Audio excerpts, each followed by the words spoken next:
We've seen a few drivers pull double duty, racing 2 divisions in a single night. But how about 3? Yes, 3. I'm going to call this driver a Jill of all trades, racing modifieds, late models, and sprint cars. I just wanted to do it just because we've run this race ever since it started a couple years ago, and I actually had the chance to have 2 of them the past year, and I was like, let's try and get a late model, and let's just do it all and have fun with it. Chambersburg's Alyssa Rowe takes to the challenge and races not 1, not 2, but 3 divisions at Path Valley's Night of Power.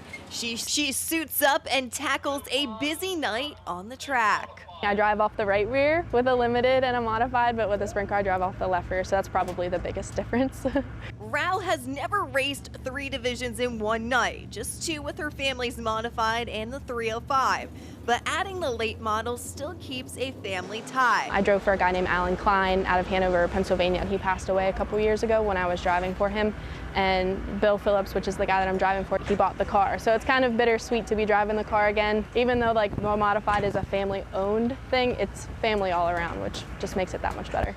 The biggest thing is being able to communicate with her team. Rowe doesn't have any time to work on the cars as she jumps from division to division to division. She models herself after another female modified driver who she grew up watching and idolized racing against her. There was a girl named Dina Groves out of Morgantown, West Virginia, that raced with my dad back in the day in modifieds, and she worked on her car, she worked her tail off to be able to race, and they were always so kind and so welcoming to me when I was little and growing up, and that stuck with me forever. Achieves her own great accomplishments as she becomes the first woman to win a points championship at Bedford Speedway in 2018. She hopes to influence more drivers like Dina did for her. Flipping gears to the world of outlaws, soggy time at the Jackson Nationals. 2 nights rained out, so they have 2 races Saturday. Shark Racing is on fire. Logan Schuchart wins the Jackson Nationals opener by stealing the lead back from Carson Macedo on the final lap.